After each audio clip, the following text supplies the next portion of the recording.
नमस्कार, मी विलास आठवले. मी आहे सातारामध्ये. सातारा लोकसभा मतदारसंघात नेमकं काय चाललंय आणि यावेळेला काय ट्रेंड आहे याविषयीचा आढावा आम्ही घेणार आहोत. महाराष्ट्रात तब्बल 48 लोकसभा मतदारसंघामध्ये लाल किल्ला एक्सप्रेस जाते, लोकांचे म्हणणं ऐकते आणि त्यांना कोण हवंय याची विचारपूस करते. पण याच वेळेला या देशावर आघात झालेला आहे.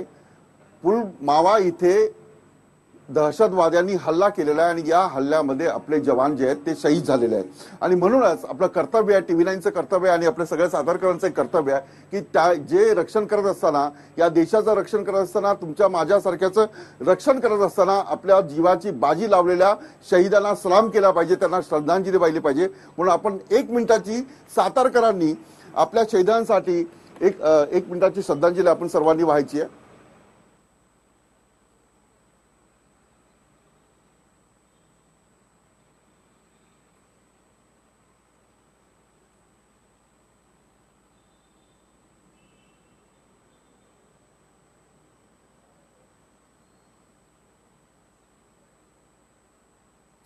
सर्वांनी बसून घ्यावं आणि मान्यवरांना विनंती आहे की त्यांनी स्टेजवर यावं.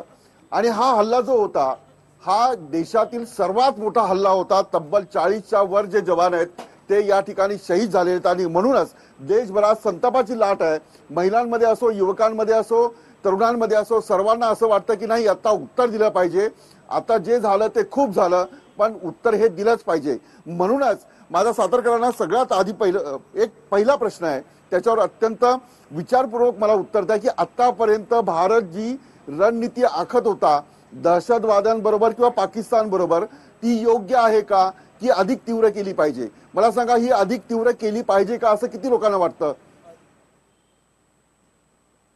तर यावर मी सामान्य लोकांचं तुमचं मत घेतो. मला सांगा की काय केलं पाहिजे? आतापर्यंत आपण युद्धही केली, चर्चाही केल्या, समझोता एक्सप्रेस काढल्या, म्हणजे एक आंतरराष्ट्रीय स्तरावर भारताची इमेज जी आहे ती बनवण्याचा प्रयत्न केला. पण अशा प्रकारचा मोठा हल्ला जो आहे तो आपल्या मनावर आघात करून गेलाय. आजपर्यंत आपल्या देशावर पाकिस्तानकडून अनेक असे हल्ले झालेले आहेत. पाकिस्तान आपल्याशी प्रत्यक्ष युद्ध करू शकत नाही. त्यांना माहीत आहे युद्ध जर केलं तर आपण त्यात नक्की हरणार आहोत. त्यामुळे असे छोटे छोटे परंतु ते आपल्यासाठी मोठे असणारे असे हल्ले करत आहे आणि त्यात आपले अनेक जवान आजपर्यंत एक जवळजवळ काय केलं पाहिजे नेमकं? त्यांना पाकव्याप्त काश्मीर आणि पाकिस्तान दोन्ही बेचिराग केले पाहिजेत, तरच भारतात शांतता नांदेल आणि ते हे सरकारनं करावं आणि करावंच नक्की करावं. बिलकुल. मला हे सांगा, काय करावं असं वाटतं? म्हणजे आता जी आपली स्ट्रॅटेजी आहे, पाकिस्तानच्या विरोधात असेल किंवा दहशतवाद्यांच्या विरोधात असेल, काय केलं पाहिजे की हा जो लढा आहे तो अधिक तीव्र कसा करायला पाहिजे? पहिले तर पाकिस्तानच्या विरोधात पाकिस्तान जे आपल्यावर भ्याड हल्ले करते जे, तर त्याचा आमच्या सर्व सातारकरांकडून पूर्ण देशातनं निषेध आम्ही व्यक्त करतो. व त्या वीर जवानांना जे आपले शहीद झालेत, तर त्या हे जे भारत जे हे घेते आपलं नमतं धोरण घेते, ते न घेता त्यांनी ठाम असं धोरण करतात. तुम्ही नोटाबंदीचे जे काय करता ते एका रात्रीत करता, मग भारताच्या जवानांच्या विरुद्ध तुम्ही एका रात्रीत कुठला निर्णय का घेऊ शकत नाही? हा एवढा माझा प्रश्न. की ठोस कारवाई केली पाहिजे. अगदी थोडक्यात शेवटची प्रतिक्रिया, नंतर मी स्थानिक जे मुद्दे आहेत त्याच्यावर मी चर्चा करेन. आम्ही माजी सैनिक आहे, भावनाविवश होऊ नका. याला मुत्सद्देगिरीची गरज आहे आणि त्याचबरोबर संरक्षण दलाला सक्षम केलं पाहिजे. जेव्हा 150 फायटर एअरक्राफ्टची गरज आहे तेव्हा तुम्ही 36 आणता आणि वल्गना करता, हे योग्य नाही. मुत्सद्देगिरी, अधिक सैन्याची ताकद वाढवणे ही खरी त्याच्याकरता स्ट्रॅटेजी आहे. आंतरराष्ट्रीय स्तरावर मुत्सद्देगिरीची आवश्यकता असते, ती केली पाहिजे असं माजी सैनिक म्हणतात. मी या देशाचा माजी सैनिक आहे. सर्वप्रथम जम्मू काश्मीरमध्ये लागू असलेलं धारा 370 कलम रद्द केलं पाहिजे. 35 हे कलमानुसार आपल्याला तिथं नोकरी आणि जमीन खरेदीसाठी स्वायत्तता पाहिजे. त्याचबरोबर जे इस्रायलनं तंत्रज्ञान आपणावलंय, अँटी बॅलिस्टिक मिसाईल आणि संपूर्ण संरक्षण भिंत, ते सर्वप्रथम आपण केलं पाहिजे. आणि याही बरोबर सर्वात महत्वाचा जो काय विषय असेल तो संरक्षणाच्या ह्याच्या खात्यावरती सर्वात जास्त खर्च केला पाहिजे. बिलकुल. या विषयावर आपण अनेक मतं ऐकलेली आहेत, पण लाल किल्ला एक्सप्रेस जी आहे ती संपूर्ण महाराष्ट्रात फिरते आहे आणि लोकांचं मत जाणून घेत आहे की नेमका लाल किल्ल्यावर ते कुणाला पाठवणार आहेत. भाजप सरकारला पाठवणार की इतर पक्षांना पाठवणार आहेत? नरेंद्र मोदींविषयी त्यांना काय वाटतं? राहुल गांधी यांच्याविषयी काय वाटतं? आणि आपला खासदार कसा असावा? गेल्या 5 वर्षात खासदारांनी काय काम केलं आणि काय नाही केलं याचा लेखाजोखा जो आहे तो लाल किल्ला एक्सप्रेसमध्ये आपण मांडत असतो. या चर्चेत सहभागी होतात पुरुषोत्तम जाधव, भाजपचे प्रवक्ते या चर्चेत सहभागी होतात. दत्ता बनकर, एनसीपी खासदारांचे प्रवक्ते या चर्चेत सहभागी होतात. त्याचबरोबर चंद्रकांत जाधव, शिवसेनेचे प्रवक्ते नेते म्हणून या चर्चेत सहभागी होतात. सुनील मानेजी राष्ट्रवादी काँग्रेसकडून या चर्चेत सहभागी होतात. माझा पहिला प्रश्न दत्ता बनकर यांना, जो जीता वही सिकंदर असं असतं, गेल्या 5 वर्षात खासदारांनी काय केलं सातारा लोकसभा मतदारसंघासाठी? अगदी थोडक्यात सांगा. सातारा जिल्हा हा ऐतिहासिक पार्श्वभूमी असणारा हा जिल्हा आहे. या जिल्ह्याच्या संपूर्ण जडणघडण हे यशवंतराव चव्हाणांपासून झालेले. या मतदारसंघामध्ये खासदार श्रीमंत छत्रपती उदयनराजे भोसले यांनी अगदी कराड चिपळूण रेल्वे मार्गचा विषय असेल, त्याचबरोबर इंडस्ट्री असेल, त्याचबरोबर सातारा शहराला लागून असलेला मेडिकल कॉलेजचा प्रश्न असेल, अशा विविध प्रश्न त्यांनी मार्गी लावलेले आहेत. अशा प्रश्न सोडत असताना सातारा शहरातील काही महत्त्वाचे प्रश्न होते, पाण्याचे प्रश्न असतील ते सोडवले. बोंडारवाडी धरण आहे जे महाबळेश्वरच्या लगत आहे त्याचा प्रश्न होता, तो सोडवला गेला. अशा विविध प्रश्न सोडत असताना जवळजवळ सातारा जिल्ह्यामध्ये, सातारा लोकसभा मतदारसंघामध्ये येत असणाऱ्या 6 विधानसभा मतदारसंघामध्ये 1300 कोटीपर्यंतची कामं त्यांनी वेगवेगळ्या स्वरूपामध्ये सातारा शहरामध्ये राबवून त्यांनी पूर्ण केली. 2009 पासून ते या सातारा जिल्ह्याचं नेतृत्व करतात आणि नेतृत्व करत असताना सर्वसामान्य जनता हा केंद्रबिंदू मानून त्यांनी त्यांची कामं केली. तर जनता हा केंद्रबिंदू म्हणून त्यांनी काम केलंय. पण मला पुरुषोत्तम जाधव, तुम्ही गेल्या वेळेला 2 नंबरला होतात, काय नेमकं आता हे जे बोलले त्यातली किती कामं झाली, किती नाही झाली, काय म्हणणं आहे तुमचं 5 वर्षातला लेखाजोखा? खरं तर या सातारा जिल्ह्यामधले धरणं, या जिल्ह्यामध्ये 10 धरणं आहेत मोठी, आणि पाणी मुबलक या जिल्ह्यामध्ये आहे, वीज निर्मिती होतीये.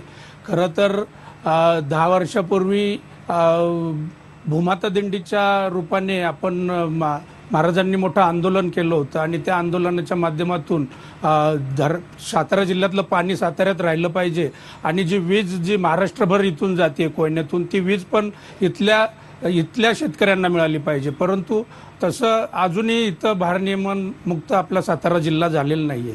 खरं तर गडकोट सातारा जिल्ह्यामध्ये हा ऐतिहासिक जिल्हा, आमच्या मित्रांनी आता सांगितलं, हा आमचा गादीचा जिल्हा आहे आणि या जिल्ह्यामध्ये गड आणि कोट आहेत, किल्ले आहेत, परंतु त्याच्यासाठीचे जे काही देखभाल आणि जे काही खर्च त्याच्यावर पडले पाहिजे ते होत नाहीयेत.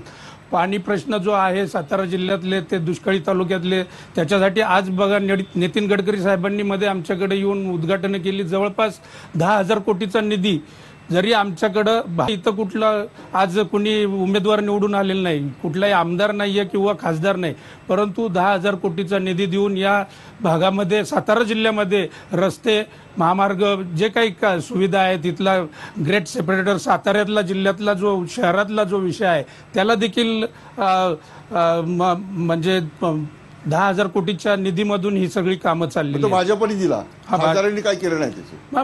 भाजपने दिला, भाजपचं सरकार आहे आणि भाजपच्या माध्यमातून खासदारांनी त्याच्यासाठी प्रयत्न केले. मुख्यमंत्री या ठिकाणी आले, मुख्यमंत्र्यांना त्यांनी विनंती केली आणि तो निधी त्यांना मिळालेला आहे. परंतु आज सातारा जिल्ह्यामध्ये नवीन उद्योगधंदे येत नाहीयेत. उद्योगधंदे आले पाहिजेत, इथल्या तरुणांना रोजगारासाठी बाहेर जावं लागतंय. सातारा जिल्हा हा फक्त पेन्शनरांचा आहे का असा प्रश्न आता पडलाय. साताऱ्याच्या अवतीभोवती 100 किलोमीटरमध्ये मोठी शहरं आहेत. पुणे, रोजगाराचा प्रश्न आपण हातात घेतो, नंतर इतर विषयावर येतो. मला सांगा की गेल्या 5 वर्षात सातारा लोकसभा मतदारसंघात रोजगार निर्माण झालाय असं किती लोकांना वाटतं? एकालाही वाटत नाही. झाला नाही असं किती लोकांना वाटतं? झाला नाहीये. चला मला सांगा, काय कोण कारणीभूत आहे याला? इथं इंडस्ट्रियल एरिया कुठला आला नाही, MIDC मध्ये कुठली मोठी कंपनी आली नाही, त्याच्यामुळे तर रोजगार निर्मिती झालेली नाही. का होत नाही? पण काय पहिल्यापासून यशवंतराव जबाबदारी सरकार भाजपचं आहे, त्याची पण त्यांनी पण लक्ष द्यायला पाहिजे. शिवसेनेचं सरकार आहे, खासदारांकडून चुकलं की सरकारकडून चुकलं? यशवंतराव चव्हाणांचा जिल्हा आहे, पहिल्यापासून जिथं सहकार रुजला, सहकारी म्हणजे सोसायटीपासून बँका, सहकारी कारखाने, जे काय असतील सहकारी, त्याच्यात एवढाच रोजगार निर्माण झाला, बाकीचा कुठला काहीच झालं नाही. मग कुठे जातात तरुण, काय करतात? मला इथले या जिल्ह्यामध्ये माथाडीच्या संघटना आणि खंडणीखोरांचा जिल्हा असं प्रसिद्ध झालेलं आहे. खडणी आणि माथाडींच्या संघटनांमुळे जिल्ह्यातले रोजगार सगळे जातात आहे, उद्योगधंदे निघून गेलेत, कंपन्या निघून गेलेत, मालकांना ह्या जिल्ह्यामध्ये धंदा करायचा नाही आहे. कारण का इथं खडणी आणि दरोडे आणि वारंवार धमक्या दिल्या जातात माथाडीमध्ये, त्यामुळे इथं कोणी उद्योगधंद्यात खंडणी मागितली जाते. हा बोला. या जिल्ह्यामध्ये हे आत्ताचं भाजप दार्जिनी सरकार या पश्चिम महाराष्ट्र आणि या जिल्ह्याला पक्षपाती बनण्याचं भूमिका मांडत आहे. जो उद्योग असेल तो नागपूर, विदर्भ आणि इकडे आज नेत आहे. अंबानी आणि अदानीच्या घशात हे सगळे उद्योग घालत आहे आणि इकडे तर सातारा जिल्ह्यामध्ये असेल तर हे भाजप सरकार किंवा पश्चिम महाराष्ट्रामध्ये कुठेही उद्योग उभारण्यासाठी सहकार्य करत नाही, अशी युवकांची भूमिका आहे. भाजपचं सरकार करत नाही. अगदी थोडक्यात. सरकार 5 वर्ष झाले युतीचं आहे. इथं 5 वर्षाच्या आधी 15 वर्ष सरकार राष्ट्रवादी काँग्रेसचं होतं. इथलेच मंडळी आमदार, खासदार, मंत्री आणि सेंट्रल पर्यंत काम करत होते. तेव्हा काय इथं उद्योग व्यवसाय उभे नाही राहिले. मुख्य नीव त्या ठिकाणी घातली गेली पाहिजे होती. या 5 वर्षाच्या सरकारच्या कारभाराला इतक्या लवकर दोष देऊ शकत नाहीत लोक. मी एक ब्रेक घेणार आहे. ब्रेक नंतर सातारा लोकसभा मतदारसंघात आणखी काय प्रश्न, ही चर्चा काय ब्रेक प्रतिनिधी आहेत त्यांना विचारतो. मला सांगा, का रोजगार निर्माण झाला नाही? भाजप इथले जे रोजगार आहेत ते दुसऱ्या जिल्ह्यामध्ये देत आहे, इथे का झाला नाही? काय तुमचं म्हणणं आहे? तुम्ही सरकारमध्ये होतात. खरं तर पहिला आपण हे समजून घेतलं पाहिजे, शिवसेना सत्तेमध्ये नाही आहे, शिवसेनेचा सत्तेला टेको आहे. तुमचे मंत्री आहेत ना, तुमचे मंत्री आहेत, ते टेको कसं म्हणता येईल त्याला? आमचे मंत्री आहेत, त्या माध्यमातून इथं रोजगाराचे पहिले इथं खंडणीखोर, आताच एका नागरिकांनी सांगितलं की इथं खंडणीखोराचा फार मोठ्या प्रमाणामध्ये वर्चस्व असल्यासारखंच आहे. आणि इथं जे प्रमुख आमदार, खासदार जे इथले नेते आहेत ते ह्याचा बंदोबस्त करत नाहीत. कारण हे रोजगार ह्याच्या अगोदर इथं आलेले होते मोठ्या प्रमाणात, परंतु इथून मोठमोठ्या कंपन्या बाहेरच्या जिल्ह्यामध्ये पहिल्या प्रस्थापित झाल्या आहेत, निघून गेल्या आहेत. त्याचं प्रमुख कारण जे आहे ते इथले राज्यकर्ते आहेत. ह्या राज्यकर्त्यांनी जर पूर्वीच ह्या वेळेतच ह्या गोष्टींना जर बंद घातला असतं किंवा त्याचा बंदोबस्त केला असता तर हे उद्योग बाहेर गेले नसते. आणि अशी साताऱ्याची बदनामी झाली. जिल्ह्यामध्ये जे आमदार आहेत ते जबाबदार आहेत. आमदार आणि खासदार जबाबदार, बदनामी झालेली आहे. साताऱ्याची बदनामी झालेली, त्यामुळे नवीन उद्योग येताना 1000 वेळा विचार करतो. सुनीलजी सांगा, मग आता तुमचे चार आमदार आहेत राष्ट्रवादी काँग्रेसचे, मग तुमचं सगळं सत्ता इथे, खासदारी तुमचा आहे राष्ट्रवादी काँग्रेसचा, म्हणजे ही का बदनामी का झाली? मग या ठिकाणी या सरकारला नाचता येणं अंगण वाकडं आहे. या ठिकाणी या सरकारच्या माध्यमातून making India, vibrant India, vibrant Maharashtra अशा घोषणा केल्या. परवाच देशातला भारतीय लोकसंख्यिकी आयोगाचा रिपोर्ट आला. त्या रिपोर्टमध्ये देशामध्ये 45 वर्षांमध्ये नव्हती एवढी बेकारी देशामध्ये निर्माण झाली. आता हे म्हणतात की या ठिकाणी हे आमदार, खासदार जबाबदार आहेत. सरकार यांचं आहे, गृहमंत्री यांचे आहे, मुख्यमंत्री यांचे आहेत आणि उद्योगमंत्री यांचे आहेत. त्या ठिकाणी या सरकारनं 5 वर्षामध्ये जनतेला गाजरं दाखवायचं काम केलं. या ठिकाणी कुठलाही उद्योग या जिल्ह्यामध्ये आला नाही, या ठिकाणी येऊन दिला नाही. या जिल्ह्याची एकंदरीत परिस्थिती बघितली तर सपत्नीक वागणूक हा जिल्हा आदरणीय चव्हाण साहेबांचा आहे. राष्ट्रवादी प्रेम करणारा जिल्हा आहे. मागच्या पंचवार्षिकमध्ये महाराष्ट्रामध्ये पडझड झाल्या. आमदारांनी काय प्रयत्न केले मला सांगा? काय प्रयत्न केले रोजगार आला पाहिजे म्हणून? कंपनी झाल्या पाहिजे, खंडणी थांबली पाहिजे, असे काय प्रयत्न झाले? मी आता भाजपच्या त्यांना विचारणारच आहे, पण तुम्ही काय प्रयत्न? या ठिकाणी आमच्या सरकारच्या काळामध्ये त्या ठिकाणी शिरवळ असेल, खंडा असेल, फलटण असेल, या ठिकाणी फार मोठ्या स्वरूपामध्ये उद्योग आले. त्या ठिकाणी किर्लोस्कर सारखी, किमीन सारखी फलटणमध्ये आज जवळपास 5000 कामगार त्या ठिकाणी काम करतात. आज एशियन पेंट सारखी कंपनी त्या ठिकाणी खंडाळ्यामध्ये आलेत. खंडाळ्यामध्ये अनेक मोठमोठ्या कंपन्या आल्यात. या ठिकाणी आरोप हे करतात. यांच्या काळामध्ये काय आलं त्यांनी सांगावं ना. या ठिकाणी 5 वर्षांमध्ये या सरकारच्या माध्यमातून कुठलंही जनतेचं सामान्य काम झालं नाही. चला, पुरुषोत्तमजी अगदी थोडक्यात उत्तर द्या. मला दुसऱ्या आणखी मुद्द्यावर चर्चा करायची की सरकारचं काम आहे, जबाबदारी आहे की जिल्ह्यामध्ये एखादा रोजगार निर्माण करणं, कंपनी आणणं, MIDC वाढवणं, हे का झालं नाही? त्यांनी केलं. चला, त्यांनी असं मान्य करू की काँग्रेस, राष्ट्रवादीच्या काँग्रेस सरकारने काही केलं नाही, पण तुम्ही 5 वर्ष काय केलं? बरं का, गेली मी थोडंसं मागे जातो. बरं का, खंडाळा शिरवळ आमच्या काळामध्ये झालं, आघाडी सरकारच्या काळात झालं. त्यावेळी मी जिल्हा प्रमुख होतो शिवसेनेचा आणि त्या खंडाळा तालुक्यातली एशियन पेंट, जिचं आता त्यांनी नाव घेतलं 5,000 कामगार, एशियन पेंट आणि डॅटवायलर कंपनी जी स्वित्झर्लंडची आहे, या दोन्ही कंपन्या सातारा जिल्हा सोडून बाहेर जात होत्या. कारण त्याचं होतं की त्यांना MSAB मिळत नव्हती यांच्या काळामध्ये, आणि MSAB नाही म्हणून ह्या कंपन्या बाहेर चालल्या होत्या. मी विरोधातला जिल्हा प्रमुख असताना देखील मी माझ्या जागेमधून, हायवेला माझी जागा आहे कंपनीची, त्या जागेमधून मी MSABला परवानगी दिली आणि मी ही कंपनी बाहेर जाऊ नये, पर्यायाने साताऱ्याचं नाव खराब होईल, भूमिपुत्रांना नोकऱ्या ज्या आहेत त्या नोकऱ्यांना वंचित व्हावं लागेल, म्हणून मी स्वतः ती लाईन टाकून मी त्या कंपन्यांना थांबवले. त्याबद्दल मला सचिवांनी त्यावेळी फोन करून तुम्ही विरोधात असताना देखील तुम्ही हे काम केलं, कारण म्हटलं हे जिल्ह्याच्या भूमिपुत्रांसाठी करायचं होतं, म्हणून मी ते कंपन्या जाऊन दिल्या नाही. आता गेली 5 वर्ष आपण बघतोय की कंपन्या ज्या आहेत त्या कंपन्यांना व्यवस्थित संरक्षण नाहीये. संरक्षण कोण देणार? तुम्ही सरकार देणार की कोण नाही? देणार? आज लक्षात घ्या गृहमंत्री आहेत देशाचे, राज्याचे. एक मिनिट, हे बघा, जरी गृहमंत्री असले आणि सगळ्या सत्ता असल्या तरी सातारा जिल्ह्यामधल्या सगळ्या सत्ता आता राष्ट्रवादीच्या ताब्यामध्ये आहेत. इथं आमचा बोलायला प्रतिनिधी कोणी नाहीये. त्यामुळं आज जे काही कंत्राट आहेत, इथं जे काही कामं चालले त्याच्यामध्ये सगळे यांचेच लोक आहेत आणि त्या कंत्राटांना त्यांच्याकडून ही कामं तुमचं सरकार असून तुमचा आवाज दाबला जातोय. प्रश्नच नाही या ठिकाणी. हे नवीन आहे की सरकारचा आवाज दाबला जातोय, म्हणजे राष्ट्रवादी काँग्रेस आणि काँग्रेसच्या आमदारांकडून काय हुकुमशाही केली, दादागिरी केली जाते, असं तुमचा असा आरोप आहे तुमचा. सातारकर आम्ही आहोत. आमच्या सातारकरांना जे म्हणजे तुम्ही जे म्हणताय की उद्योगधंदे आलेत, परंतु त्याच्यामध्ये जर खंडण्या मागितल्या जात असतील, ते उद्योगधंदे बाहेर जात असतील, सरकारने याच्यात हस्तक्षेप केलाच पाहिजे. गुन्हे दाखल होत आहेत, सगळं होत आहे. गृहमंत्री यांचे आहेत, यांनी कारवाई करावी ना. कारवाई चालू आहे, कारवाई होतीये, 5 वर्षामध्ये कारवाई नाही. बनकरजी बोला. या मुद्द्याचा जर विचार केला तर महाराष्ट्र काय बिहार UP झालेलं नाही. या महाराष्ट्रामधल्या प्रत्येक नागरिकाला चांगलं संरक्षण दिलं जातं असं यांचंच म्हणणं आहे. या महाराष्ट्रामधला प्रत्येक स्त्री असेल तिला संरक्षण दिलं जातं यांचंच म्हणणं आहे. मग या महाराष्ट्रामधली इंडस्ट्री, सातारा शहरामधली इंडस्ट्री असेल, सातारा जिल्ह्यातली इंडस्ट्री असेल, त्याला संरक्षण देण्याचं काम सरकारचंच काय सरकार करतंय. आता त्यांच्या ज्या काही सोकॉल्ड भूमिका असतील, खंडणी वगैरे काय बाकीच्या गोष्टी असतील, ते त्यांनी आत्मपरीक्षण करणं गरजेचं आहे की का होतंय काय. आणि सगळ्यात महत्वाची गोष्ट ह्याच्यामधली अशी आहे की ज्या कंपन्या तुम्ही घेऊन येताय त्या कंपन्या ज्या ठिकाणी उभ्या राहिल्या जातात त्या ठिकाणच्या भूमिपुत्राचा विचार कोण करतंय का? हो, कोणी करत नाही. ज्या कंपन्या त्या ठिकाणी उभ्या राहतात त्या ठिकाणी भूमिपुत्र आहेत, ज्यांच्या जमिनी गेलेल्या आहेत, त्या जमिनींना न्याय देण्याचं काम करणं गरजेचं आहे. त्या मुलांना आज नोकऱ्या नाहीत, त्या बेरोजगार झालेत, अत्यंत अल्प दरामध्ये त्यांच्या जमिनी विकत घेतल्या गेलेल्या आहेत आणि त्या लोकांनी खरेदी केलेल्या आहेत. आमचं म्हणणं असं आहे की त्या लोकांना नोकरी मिळणं गरजेचं आहे, त्यांचं पुनर्वसन होणं गरजेचं. पुन्हा एकदा स्वागत. सातारा जिल्हा म्हटला की पत्री सरकारचं नाव सगळ्यांच्या डोळ्यापुढे येतं. पत्री सरकारने इंग्रजांना सळो की पळो करून सोडलं होतं आणि हा जो परिसर आहे तो पुरोगामी आहे आणि गेली अनेक वर्ष काँग्रेस राष्ट्रवादीचा गड आहे.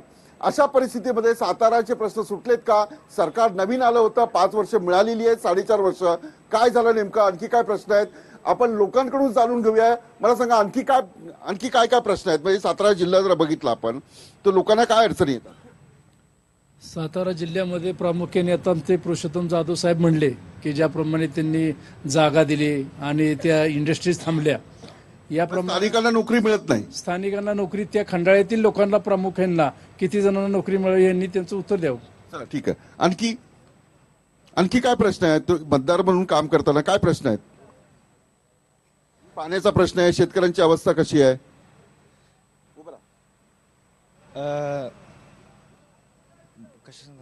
शेतकऱ्यांची अवस्था कशी आहे?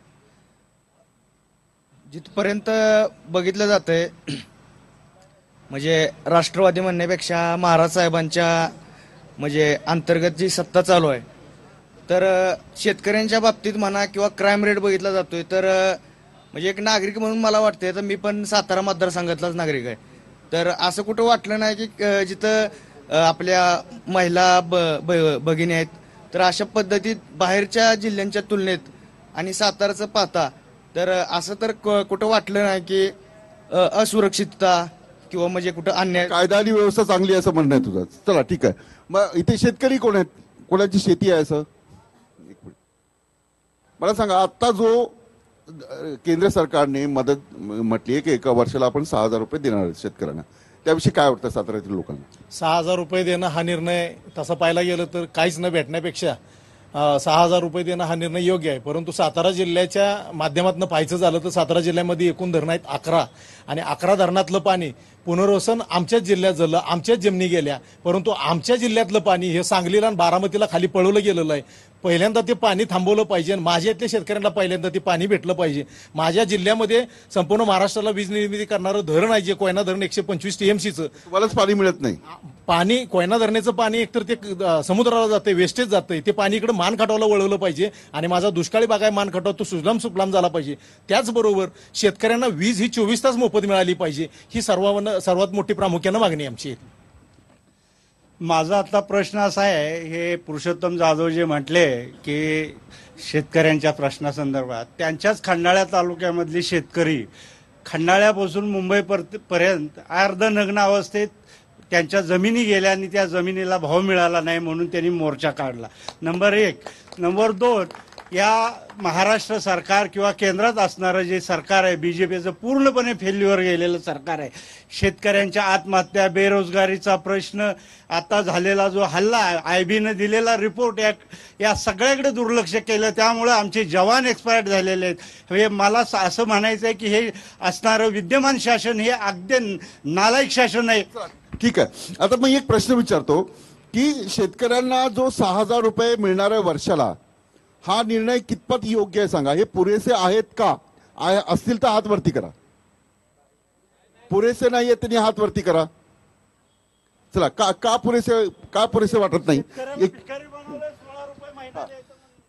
शेतकऱ्यांना या ठिकाणी आपण जर आता बघितलं की 6,000 रुपये त्यांनी वर्षाला सांगितलेले, म्हणजे एका व्यक्तीला 13 रुपये रोजचे या ठिकाणी मिळत आहेत. आपल्या घरामध्ये 4 ते 5 लोक घरामध्ये असतात, त्यांची सर्वांची आपण काढली तर फक्त 3 रुपये एका व्यक्तीला. याआधी तर सरकार, कुठल्या सरकारने दिलं नाही. आमचं म्हणणं आहे की हमी भाव द्या तुम्ही शेतकऱ्यांना. आम्हाला असली ह्याची गरज नाही आम्हाला पैसे द्यायची. आम्हाला तुम्ही शेतकऱ्यांना हमी भाव द्या, म्हणजे शेतकरी सुखी होईल. आजच्या शेतकऱ्यांची आपण परिस्थिती बघितली तर आपण बघितलं की बेरोजगारी शेतकरी या ठिकाणी आत्महत्या करतात. त्याला एकमेव कारण भाजप सरकार आहे. हमी भाव दिला पाहिजे. ठीक आहे, अगदी थोडक्यात. आज हे सरकार उद्योग आणि धंदेवाल्यांचं कर्ज माफ करतंय. आज या शेतकऱ्यांना न्याय देण्याची किंवा त्यांनी जो इलेक्शनच्या अगोदर ज्या घोषणा केल्या होत्या मोठ्या मोठ्या की आम्ही सत्तेत आल्यानंतर शेतकऱ्याचे कर्ज माफ करू आणि आम्ही शेतकऱ्यांना हमी भाव देऊ, अशा पद्धतीची कुठलीही भूमिका या सरकारने केली नाही. हमी भाव दिला नाही. तुम्हाला बोलायचं होतं, हात वरती केला. या सरकारनं काय केलेलं आहे, प्रत्येकाच्या काय करायला पाहिजे? ठीक आहे, सगळे म्हणतात काय केलं नाही. मला सांगा काय करायला पाहिजे. त्यांनी हे करायला पाहिजे.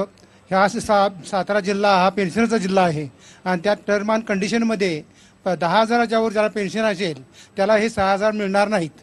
त्यांनी क्लिअर लिहिलेलं आहे फॉर्मवर. ते त्यांनी कट केलं पाहिजे, कॅन्सल केलं पाहिजे. चला, ठीक आहे. आता ज्यांचं सरकार आहे, आता बरेचसे तुमच्या जिल्ह्यातले सगळे म्हणजे बरेचसे लोक म्हणतात ठीक आहे काँग्रेस राष्ट्रवादीचे कार्यकर्ते असतील, पण 6,000 हे काय पुरेसे नाहीये. ठीक आहे, पैसे दिले आधीच्या सरकारने नाही दिले, पण हमी भाव देण्याचं आश्वासन भाजप सरकारने सत्तेवर आल्यानंतर दिलं होतं. त्याचं काय झालं? बरं का, पहिल्यांदा यांच्या प्रश्नाची उत्तर देतो. यांनी 2 जणांनी मला आता विचारलं, गेले जे ॲक्विजेशन जे झालेलं आहे, आता यांनी सांगितलं नग्न मोर्चा काढला होता खंडाळ्यातून, हा काढावा लागला.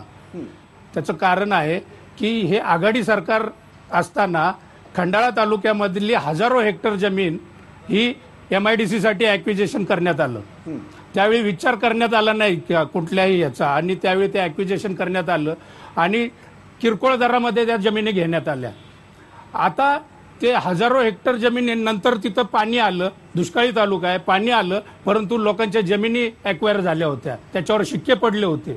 मी स्वतः आंदोलन केलेलं आहे आणि तेव्हा मी त्याला विरोध केला आघाडी सरकारच्या काळात.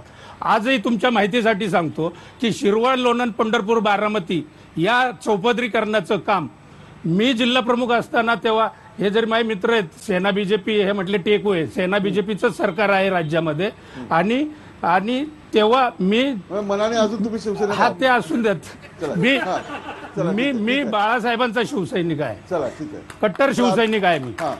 पण मी आज भाजपमध्ये काम करतोय. सेना भाजप या जिल्ह्यामधल्या सगळ्यांना मी बांधून सगळ्यांना मी पुढे घेऊन जातोय, त्यामुळे तो विषय वेगळा आहे. परंतु 10 वर्षापूर्वी आघाडी सरकार असताना जे मी आंदोलन सुरू केलेलं आहे रस्त्याचं चौपदरीकरणाचं, ते आंदोलन आज ताग्यात चालू आहे. शेतकऱ्यांच्या हितासाठी मी आतापर्यंत ते रस्ता होऊन दिलेला नाहीये. मी ब्रेक घेणार आहे. ब्रेक नंतर राहुल गांधी, नरेंद्र मोदी अशा प्रकारची लढाई संपूर्ण देशात पाहायला मिळते. त्याच्यावर मोठं राजकारण उठलेलं आहे आणि सातारकरांना या दोघांविषयी काय वाटतंय की आणखी कोण पंतप्रधान व्हावा असं वाटतं, ही चर्चा एका ब्रेक नंतर. ब्रेक नंतर पुन्हा एकदा स्वागत. लोकसभा निवडणुकांसाठी मतदान होताना संपूर्ण देशाचं राजकारण डोळ्यासमोर असतो आणि मतदार आपलं मतदान करत असतो. आणि आता गेल्या 4 वर्षात 5 वर्षात नरेंद्र मोदी वर्सेस राहुल गांधी अशा प्रकारची एक लढाई पाहायला मिळते, ऐकायला मिळते आणि अनुभवायला मिळते. कधी भाजपने राहुल गांधींना पप्पू म्हटलं तर राहुल गांधींनी कधी नरेंद्र मोदींना चौकीदार म्हटलं. या सर्वांवर सातारा लोकसभा मतदारसंघातील मतदार नेमकं काय म्हणतात, ते कुणाच्या बाजूने आहेत, त्यांना लाल किल्ल्यावर कुणाला बसवायचंय, पंतप्रधान कुणाला बसवायचा आहे, हा थेट प्रश्न जो आहे तो मी मतदारांना विचारणार आहे. मला हे सांगा की नरेंद्र मोदी हे पुन्हा पंतप्रधान व्हावेत असं किती लोकांना वाटतं? हात खाली करा. आणि राहुल गांधी पंतप्रधान व्हावेत असं किती लोकांना वाटतं? चला, शरद पवार म्हणून व्हावे म्हणून वाटतं. चला ठीक आहे. नरेंद्र मोदी व्हावे असं किती लोकांना वाटतं? एक मिनिट. का वाटतं तुम्हाला नरेंद्र मोदी व्हावेत म्हणून? आज देशाची सुरक्षा जर का बघितली तुम्ही तर फक्त नरेंद्र मोदीच हेच पाकिस्तानवर हल्ला करू शकतात. राहुल गांधी हे कधी हल्ला करू शकत नाहीत. आणि सर्जिकल स्ट्राईक हे फक्त नरेंद्र मोदींनीच केलं. राहुल गांधी अजिबात काही करू शकत नाहीत. आणि ते जर का एकदा देशाचे पंतप्रधान झाले तर ते देश विकासाचा जो देश चाललाय तो विकास अजिबात होणार नाही. आजपर्यंत गल्लीपासून दिल्लीपर्यंत सत्ता होती. तुम्हालाही वाटतं नरेंद्र मोदी झाले पाहिजे? का वाटतं मला सांगा? आता हल्ला झालाय तरी सुद्धा नरेंद्र मोदीच पंतप्रधान व्हावेत का वाटतं? आतापर्यंत जे सरकार होऊन गेले त्यांचा कार्य करण्याची पद्धत आणि नरेंद्र मोदींची कार्य करण्याची पद्धत, तरुणांसाठी, शेतकऱ्यांसाठी, सर्वांसाठी जे काम करण्याची पद्धत आहे त्यांची वेगळी आहे. 5 वर्षात त्यांच्या कामाचा आपण निकाल लावू शकत नाही. अजून 5 वर्ष, 10 वर्ष, 5 वर्ष दिली पाहिजे. चला ठीक आहे, ठीक आहे. यांनी हात वरती केला. मला सांगा काय नाव तुमचं? माझं नाव मृण्मयी जाधव. मी BSW शिकते. तर मी त्या दादांचं एक प्रश्नाचं उत्तर देऊ इच्छिते. काय रोजगार निर्माण केलाय? आम्हाला गाजर नाही दिली तर मुळा दिला, मुळा तो कुंकवात भिजवला आणि मुळा दिला हातात. हे केले. मी माननीय पंतप्रधान साहेबांना विचारू शकते, माननीय मुख्यमंत्री साहेबांना विचारू शकते की तुम्ही ऑनलाईन इंडिया, डिजिटल इंडिया जेव्हा म्हणता ना, तर आमच्या शेतकरी म्हणजे महिला जी 100 रुपयासाठी दिवसभर खुरपणीचं काम करते तिला कम्प्युटर समोर बसवलं आणि म्हणलं ऑनलाईन ट्रान्झॅक्शन कर, तर ती करू शकते का? तर हे नाही करू शकत. तसंच युवकांचा रोजगाराचा प्रश्न आहे ना, जो तो युवकांचा रोजगाराचा प्रश्न तुम्ही एकाच बाजूला म्हणता की स्वतःचे उद्योग काढा, भजी तळा, आणि एका साईडला म्हणताय की आम्ही ह्यांनी जे मागच्या 5 वर्षात ज्यांनी काम केले ना तर त्यांनी नीट रोजगार तुम्हाला उपलब्ध करून. बापरे, किती राग आहे बघा. हा, किती राग आहे. पण हा, आता मला नाही, माझा प्रश्न होता की नरेंद्र मोदींनी 5 वर्ष हा देश चालवला आणि राहुल गांधींचं काम तुम्ही 5 वर्ष बघितलंय. कोण पंतप्रधान व्हावं असं वाटतं तुम्हाला? मला असं वाटतं की पवार साहेब पंतप्रधान व्हावे, कारण 50% महिलांना आरक्षण हे पवार साहेबांनी दिलं आणि त्यांनीच ते पुढे राबवलं. आणि पहिला 50% आरक्षण हे आमच्या राष्ट्रवादी पक्षात मिळालेलं आहे आम्हा सर्व महिलांना. मी मानतात मानानं राष्ट्रवादी कार्यालयात जाऊ शकते आज.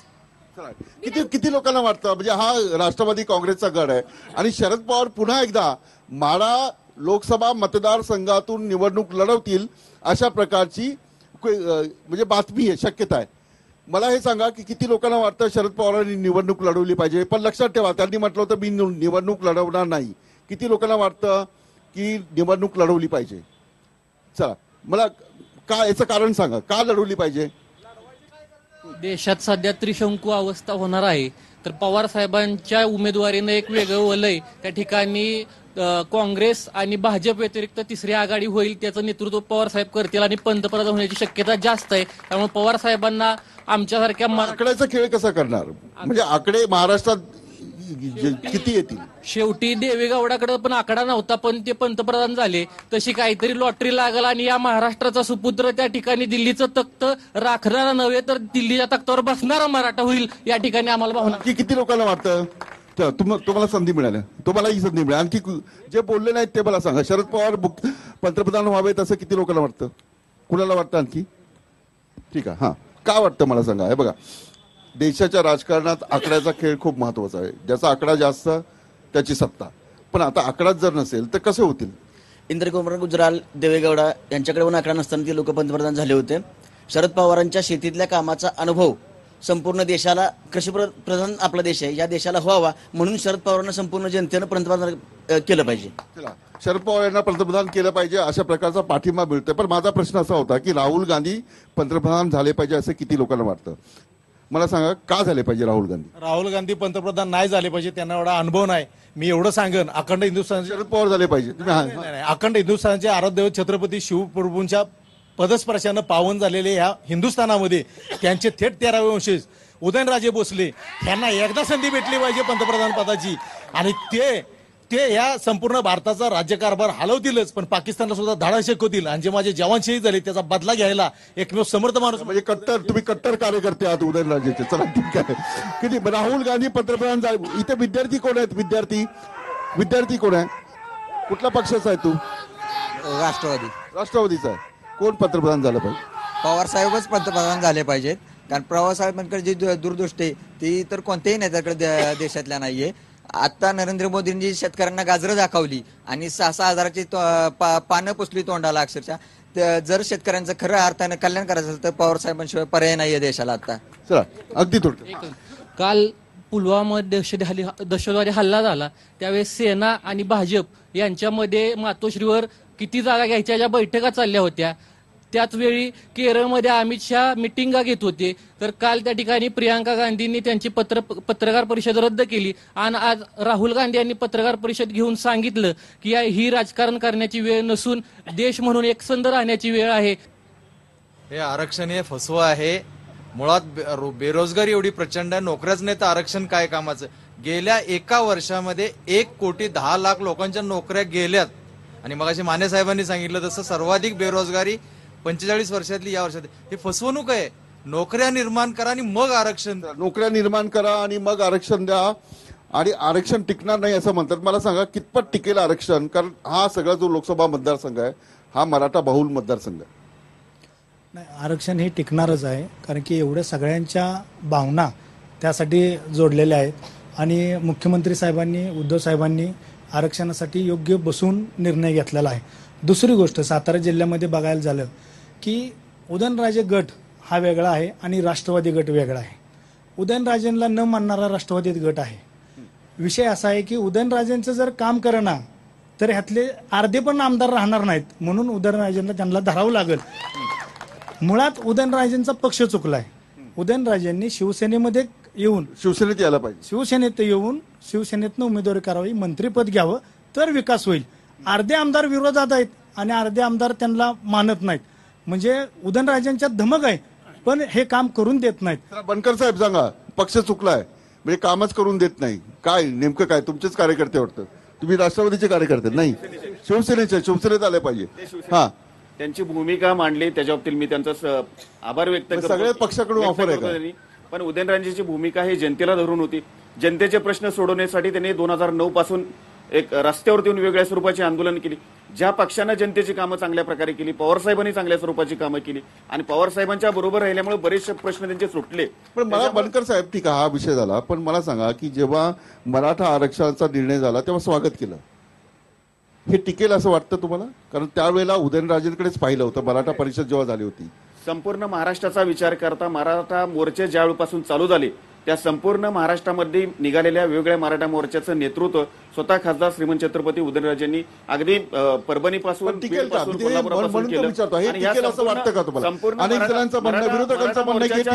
मराठा मोर्चाच्या प्रत्येक ठिकाणी महाराष्ट्रामध्ये केंद्रबिंदू हे उदयनराजे राहिलेले आहेत. आणि ह्या संपूर्ण जडणघडण करत असताना आणि मराठा मोर्चाचं आरक्षण देत असताना स्वतः मुख्यमंत्र्यांनी, स्वतः शरद पवारांनी महाराजांशी चर्चा करून या आरक्षणाविषयी निर्णय घेतलेला आहे. निश्चित रूपानं मराठा समाजाला जे आरक्षण दिलं गेलेलं आहे ते टिकेल आणि अशा पद्धतीने ते दिले गेले. पुरुषोत्तमजी, मला सांगा की विरोधकांचं असं म्हणणं आहे किंवा याचिका ही कोर्टामध्ये, जो आयोगाचा अहवाल आला तो काही व्यवस्थित नाहीये, आजही आर्ग्युमेंट झालं, कितपत टिकेल? काय म्हणजे काय विश्वास वाटतो तुम्हाला?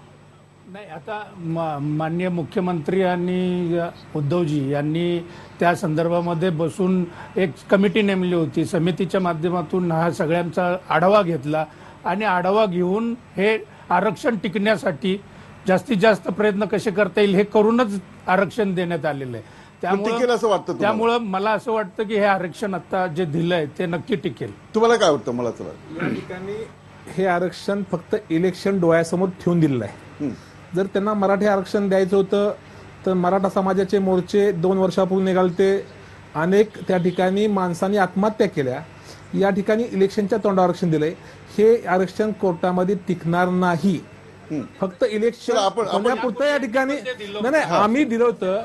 त्यानंतर तुम्ही का दिलं नाही? 4 वर्षांमध्ये तुम्ही आरक्षण का देण्याचा प्रयत्न केला नाही? त्यांना या ठिकाणी मराठा समाजाचं आरक्षण काही घेणं नाही. या ठिकाणी हे आरक्षण फक्त इलेक्शन स्ट्रॅटेजी आहे. भारतीय जनता पार्टीची इलेक्शन स्ट्रॅटेजी आहे. ठीक आहे, आता मला शेरीची प्रतिक्रिया हवी आहे. काय वाटतं? इलेक्शन स्ट्रॅटेजी आहे, तुम्ही पाठिंबा दिलाय, स्वागतही केलं. 100% आरक्षण टिकेल. कारण हे आरक्षण डिक्लेअर करण्यापूर्वी ज्या काय त्रुटी होत्या ह्यांच्या सरकारमध्ये, राष्ट्रवादी आणि काँग्रेसच्या आघाडी सरकारमध्ये आरक्षण देण्याविषयी ज्या काय कायदेशीर बाबी पूर्तता नव्हती, ज्या काय कायदेशीर बाबींची साताऱ्यामध्ये होतो. साताऱ्याकरांच्या मनात नेमकं काय चाललंय, लाल किल्ल्यावर कुणाला बसवायचंय याचा आढावा घेतला. हा कार्यक्रम मी इथेच थांबवतो. आपण पाहत राहा TV9. हा व्हिडिओ तुम्हाला आवडला असेल तर असे आणखी व्हिडिओ पाहण्यासाठी TV9चं YouTube चॅनल सबस्क्राईब करा, बेल बटन दाबा. ताज्या घडामोडींसाठी लॉग ऑन करा TV9marathi.com.